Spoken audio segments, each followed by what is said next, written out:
Hi, my name is Cynthia McCubbin, and for this interview, I decided to interview my old boss, Taylor Souza.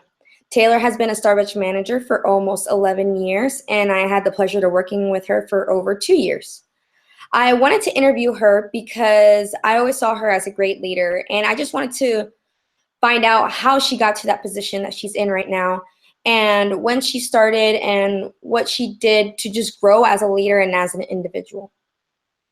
So Taylor has many influences in life, but the main one that she talked about was her old manager, Gina. Gina was with Taylor for almost 2 years. Taylor was the assistant manager, and Gina was her manager. Gina was very influential. She helped Taylor out with anything that she needed, and overall, she was just a great leader. As of today, Taylor and Gina are best friends, and they really enjoy each other's company, and they're both Starbucks managers at Elk Grove, California. I asked Taylor was, how does she influence her partners? Working with her, I just thought she was very influential. So I wanted to know, how does she feel like she influences them? The one thing Taylor talked about was the fact that she loves to get partner input. She wants to know what her partners are thinking, or how can they change things in the store to help them out or and be more beneficial so they can achieve the goals that are planned out by Starbucks. So Taylor just does not make a decision out of nowhere. She just doesn't like, hey, I'm going to do this, and does it. No, she likes to get the input of her partners. And once they've decided what needs to be done, then she implements it in her store. Taylor discovered she was a leader when she was 18 years old. She started with Starbucks at the age of 16. It's her first job, and it's still her job as of today. And she promoted as a shift supervisor at the age of 18 because that's when it's legal to promote. She felt like she was able to influence others. She was able to coach each individual that came into her store at a very young age. And her managers at the time saw potential in her. In regards of whether leaders are born or made, Taylor says that leaders are born and made. Taylor is the oldest child, and that's how she feels like leaders are made. So she believes that the oldest children or children that have big families tend to become leaders. And I agree with her on that part because I am the oldest child, and I've always seen a bunch of leadership skills in me since I was young. She also believes that they're made because, at Starbucks, she sees how partners have grown that don't see themselves in a leadership position, but in the end up being in a leadership position in order to fulfill the role of a shift supervisor or assistant manager or even a manager. So she believes it can go both ways.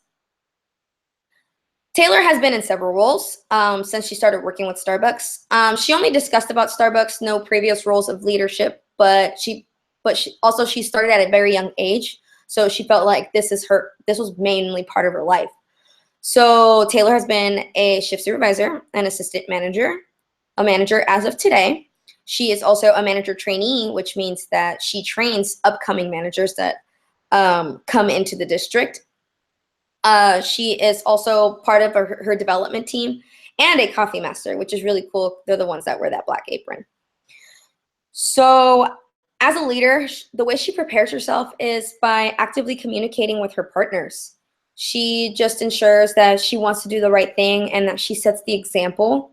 She never goes in wondering, hey, I'm going to do this, and doesn't figure things out in life, but she actually just goes with the flow and makes sure she sets that example for her partners.